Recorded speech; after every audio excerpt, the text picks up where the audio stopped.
नमस्कार शेतकरी मित्रांनो, मी कृषी सायला स्वागत आहे आपल्या यूट्यूब चॅनलवरती. विशाल नर्सरी ॲग्रिकल्चरचे आमचं लोकेशन आहे एराडवाडी, तालुका पाटण, जिल्हा सातारा.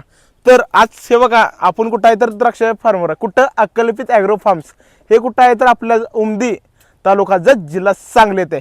आता आज काहीतरी विशेष तुमच्यासाठी घेऊन आले. काय तर जे आपलं बेदाणा आपण रोजच्या आयुष्यात खातो, सगळीकडे वापरतो, शिरा असू द्या, मसाले भात सगळ्यात टाकतोय. पण तयार कसं होतंय? तुमच्या मनात कधी प्रश्न येतोय का? अहो येतोय, म्हणून तर हा व्हिडिओ घेऊन तुमच्यासाठी आलोय. तर हे बघा, इकडे या जवळून हे बघा, हा आहे काय द्राक्षाचं घड. आता घडापासून मनुका तयार व्हायला हे काय हलक्यात होत नाही. त्याच्या मागले कष्ट आहे, अफाट कष्ट आणि वेळ आणि परिश्रम, ह्याचंच फळ म्हणजे आपलं मनुका असतात. आता तुम्हासनी या इकडे जरा शिस्तात सांगतो. ह्या कुठली व्हरायटी ह्याच्यात लय महत्त्वाची आहे. या इकडं ही कुठली आहे तर थॉम्सन सीडलेस आपली व्हरायटी आहे. थॉम्सन सीडलेस ओळखायचं कसं आहे बघा, द्राक्ष कसं आहे आपलं गोल आहे. गोल द्राक्ष हीच त्याची ओळख आहे मेन. गोळीला एक नंबर आहे. ही कुठला आहे तर थॉम्सन सीडलेस. आता हीच व्हरायटी का वापरायची आपण तर ह्याची कशी आहे, साल असते एकदम पातळ. पातळ साल असल्यामुळे काय होतं ते आपलं वाळायला उपयोगी पडतं. आता या इकडं हे तर आता बघू शकता सगळीकडे आता कटिंगच चालू आहे, हार्वेस्टिंग चालू आहे आपल्या याचं. मावशी कसं करायचं जरा सांगा, दाखवा. हे बघा, घड धरला हातात, हां टपाट घेतलं आणि कापलं, एक नंबर. हे बघा इथं, हा असं यात भरलं की परत त्यात मावशी त्या इकडे मी करतो.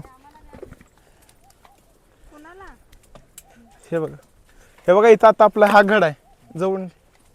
हे असं कैचीनं नुसतं कट केलं तरी खाली पडून जातंय. हे बघा, ह्यात असं आपण कलेक्ट करतोय. आता हे बघा इथं ह्यात आहे ना साधारणपणे ब्रिक्स खूप महत्त्वाचं आहे. ब्रिक्स म्हणजे काय? ब्रिक्स म्हणजे काय असतं, जे आपल्या ह्यातली शुगर कंटेंट आहे ना साधारणपणे 25% आसपास पाहिजे. आता ब्रिक्स आपण मोजतो कशानंतर हँड रिफ्रॅक्टोमीटर असेल, खाली फोटो येत असेल त्याचा, त्या मशीनचा वापर करून आहे ना आपण ह्यात ब्रिक्स मोजतो. आता या इकडं हे आता जे हार्वेस्टिंग केलेलं आहे ते ट्रेमध्ये असं ओतून घ्यायचं. म्हणजे कसं आहे, एका ठिकाणाहून आपल्याला पुढे न्यायला आपल्याला बरं पडेल. शिवघड कसं आहे, कमीत कमी ना अंदाजे 300-400 ग्रामचं हे घड आहे. हे बघा, हे कसं दिसताना भारी दिसतंय का नाही? पण फक्त हे द्राक्ष इथं तोडूनच इथं कार्य संपतं का तर नाही, लय मोठं काम आहे. या इकडे तर सगळीकडे बघू शकता. हे बघा, हे किलोचं आहे. मावशी म्हणतात 1 किलोचा अंदाज कधी मागं सरत नाही. आता काम चालूच आहे हार्वेस्टिंगचं. इथं सगळीकडे आता ट्रे बऱ्यापैकी भरून ठेवल्यातच आहेत आणि काम चालूच आहे बऱ्यापैकी. आता आहे इथं, आता हे ट्रे भरलं की आपलं पुढचं काम चालू होईल. आता इकडे सगळीकडं बघा हार्वेस्टिंग वगैरे चालूच आहे द्राक्षाची. आता ही तर आता इथं आहे ना जे आपलं मोकळं कॅरेट आहेत ते आता इथं आणायचं चालू आहे. आणि जिथं जिथं द्राक्षाचं घड येतं त्याखाली आता इथं कॅरेट ठेवलेलं बघा. हे बघा इथं, जेणेकरून हे माल आहे ना आपला जे तयार झालेला आहे ते त्यात आपल्याला भरता येईल आणि पुढे आपल्याला बेदाणे तयार करण्यासाठी मदत होईल. कारण इथून आहे ना ट्रॅव्हलिंगला खूप असं लांब पडतं आणि ह्या नाही म्हटलं तरी ह्या गडाचं वजन अर्धा किलो 1 किलो त्या एवढ्यात असते. आणि जवळपास ते कॅरेट भरल्यानंतर 5 ते 10 किलोपर्यंत आपलं वजन भरतं. त्यामुळं ट्रॅक्टरद्वारे सगळं आपली वाहतूक होत असते. इकडे इथं ठिकठिकाणी आपण आता ना कॅरेट ठेवलेला आहे. आता याच्यात आपण पुढं काय बघणार आहे की जे कॅरेट भरलेलं आहे ते ट्रॅक्टरमध्ये ठेवून पुढं कसं न्यायचं.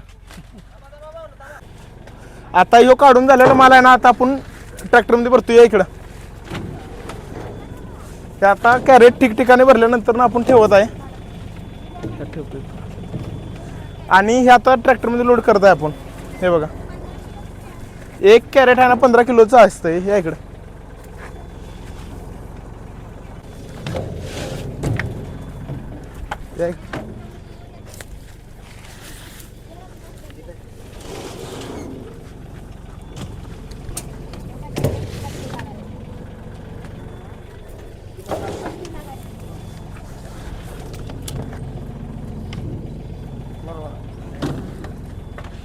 एका ट्रॅक्टरमध्ये आपलं 48 कॅरेट बसते. आता या इकडे हे असं आहे ना कंटिन्यू दिवसभर काम चालूच असतं हार्वेस्टिंगपासून. आता हे लोड झालेलं आपण ठेवणार आहे कुठं हे सगळं तर आपल्या शेड हाऊसला, जिथे हे सगळं वाळवलं जातं. वाळवतात म्हणजे नॉर्मली वाळवत नाहीत, ह्याला पण पुढे ट्रीटमेंट आहे आणि ती एकदम प्रॉपर झाली तरच त्या मालाला चांगली किंमत भेटते. या इकडं हे आता हे कस्टमाइज जीवन चालूच असतंय. हे असं कठीण परिश्रमाशिवाय पर्याय नाही. म्हणून काय ना काहीतरी करायला लागतंय. चालतंय, डायरेक्ट आपण आता बघूया शेड हाऊसलाच. हे आता आहे ना आपण जे मगाशी लोड केलेलं द्राक्ष आहेत ते आता कॅरेट इथं भरून आणलेलं आहे. हे बघा, शेव मगाशी आपण तिथं गेल्या मागच्या क्लिपमध्ये बघितलं असेल की आपण भरून आणलेलं. हे आता इथं आपण अनलोड करणार आहोत. बस हे आता आहे ना, हे टोटल 48 कॅरेट आहेत या ह्याच्यात. आता आपण अनलोडिंग करणार आहोत. असं सरळ आपलं कॅरेट उचलायचं आणि हे आता डिपिंगसाठी वापरायचं. धरा मामा. ह्या डिपिंग आता का करायचं तर एक मोठं आपल्या, तुम्ही म्हणशाल हे काय करायला आहे, काय केमिकल वगैरे, तसं काय नाही. इकडे ह्यामध्ये आहे ना आपलं पोटॅशियम कार्बोनेट आहे आणि त्याचसोबत काय आहे, डिपिंग ऑइल आहे. डिपिंग ऑइलचा ह्याचा फायदा काय होतो सांगतो तुम्हाला. जे आपल्या ह्याच्यावरती एक वॅक्सी कोटिंग असते, वॅक्सी लेयर आहे ना, ती नष्ट होऊन जाते, जेणेकरून पट आपलं एकसारख्या पद्धतीने वाळून जातं. हे म्हणजे काय असं लय विषारी आहे औषध तसं काय सुद्धा नाही. फक्त त्यातलं तुम्ही सांगा, एखादी गोष्टीतला जर का मॉइश्चर निघून जायचं असला तर त्यावरची ज्या जे परते आहेत, वेगवेगळ्या थर आहेत, ते निघून जाणं गरजेचं आहे. त्यासाठी आपण डिपिंग सोल्युशन वापरतोय. हेच आपली सगळ्यात महत्त्वाची स्टेज आहे बेदाणे तयार करतानाची. कारण ही जर का प्रॉपर झाली नाही तर आपलं काय जे आपलं बेदाणा तो चांगल्यारीत्या तयार होत नाही आणि एकसारखा तो वाळत नाही. जर का एकसारखा वाळला नाही तर मालाची क्वालिटी खराब होते, त्यासोबत जास्त दिवस त्याला लागतात आणि इथून पुढे ज्या आपल्या बाकीच्या गोष्टी आहेत त्यामुळे पुढच्या सगळ्या प्रोसेस यामुळे थांबून जातात. म्हणून आहे ना, डिपिंग प्रॉपर करा, ही सगळ्यात महत्त्वाची अवस्था आहे आणि ह्याच्यावरच आपला पुढचा माल आहे तो तयार होणार आहे. म्हणजे हे आपलं कुठलं आहे तर तिसरी स्टेप ही आहे आपली. आता ह्या सोल्युशन तयार करण्यासाठी आपण काय काय वापरलं तर 100 लिटर पाण्यामध्ये 2 किलो 400 ग्रॅम आपलं पोटॅशियम कार्बोनेट आणि त्याचसोबत 1800 ml आपलं डिपिंग ऑइल. हे आता या प्रमाण तयार करून हे वापरलं आहे. कलर बघू शकता या इकडे जवळून. आता बऱ्याचशा जे आपलं खाणारे लोक आहेत त्यांना असं वाटत असेल की हे काय करतात, हे विषारी आहे का. तसं काही सुद्धा नाही. हे आपल्या आरोग्यासाठी चांगलं आहे. आपल्या गव्हर्नमेंटने याला अप्रुव्हल दिलेलं आहे आणि फूड FSSAI अप्रूव्ड ही प्रोसेस आहे. म्हणून हे खाताना भिवू नका बिलकुल. ही सगळीकडे एकदम नॅचरल प्रोसेस आहे. कारण तुम्ही बघायला गेलं जर का सन ड्राईंग केलं एकदम इमॅच्युअर, म्हणजे कुठं कमी होतंय कुठं नाही, वेगवेगळ्या पद्धतीनं. म्हणून हे कार्य अत्यंत महत्त्वाचं आहे. ह्याच्याकडे चुकीच्या दृष्टिकोनाने आपण बघू नये. कारण आपण एक कसं आहे, एक ग्राहक आहे. त्या ग्राहकानं जर का विश्वास आपल्या ज्या तयार करण्यावर ठेवला तरच ही कार्यक्षमता पुढं चालू राहील. तर आता हे आहे ना आपण असं इथं टाकणार आहोत मगाच्या गत, जेणेकरून आपल्याला पण एक नवीन अनुभव भेटेल. हे बघा, हे डिप केलेलंच आहे. इथं आपलं एक लेवलला फक्त पसरून घ्यायचं, जेणेकरून काय होईल हे आपल्याला फायद्याचं पडेल. कसं आहे की द्राक्ष करणं फायद्याचं आहे, पण त्यासोबत जर का प्रॉफिट वगैरे आपल्याला पाहिजे असला बेदांना नवीन व्हॅल्यू एडिशन केल्याशिवाय पर्याय नाही. हे बघा, हे असं.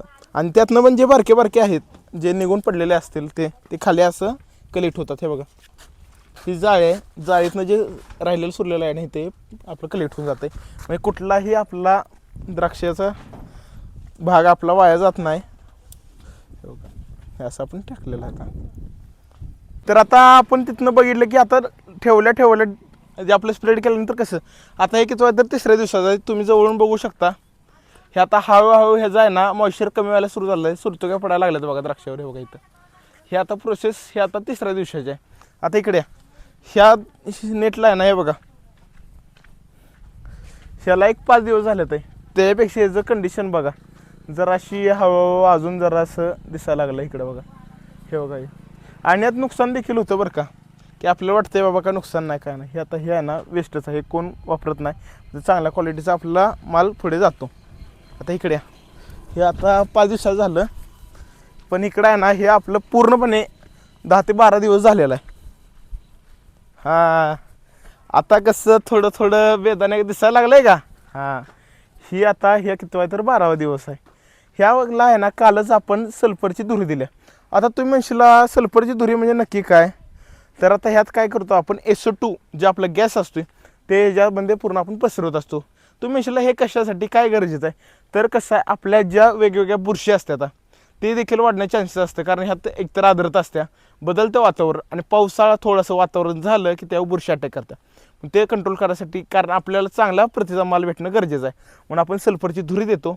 आणि हीच धुरी दिल्यानंतर ह्याला आहे ना आपण आहे ना दुसरं काय करतो तर सल्फरची धुरी दिली की ते कार्य दुसरं काय आहे की जे आपलं बेदाना त्याला सोनेरी रंग यायला जर दिसतो. हे बघा थोडाफार असा सोनेरी तुम्हाला आता कलर दिसत असेल. हे बघा इकडं सोनेरी रंगाचा. हे कशामुळे तर सल्फरमुळे ह्याचा चांगल्या रंगाचा कलर येतो आणि जेणेकरून जास्तीत जास्त मार्केट पण आपण कॅप्चर करतो. हे करतोय सल्फरच्या धुरीतून. हे कालच झालेलं आहे. आता इकडे तुम्हाला आता जे तयार आपला माल आहे ते तुम्हाला दाखवतो. एक 13 दिवस झाले ह्या द्राक्षाला. हे गड बघू शकता आता जरा तयार व्हायला लागला. हे बघा बऱ्यापैकी आता तयार झालेलंच आहे. 1-2 दिवस अजून आपल्याला फक्त लागतील. म्हणजे उद्या जरी आपल्या ह्यातनं काढलं की आपलं झालं. ह्यातनं आता फक्त रिमोल करायचं.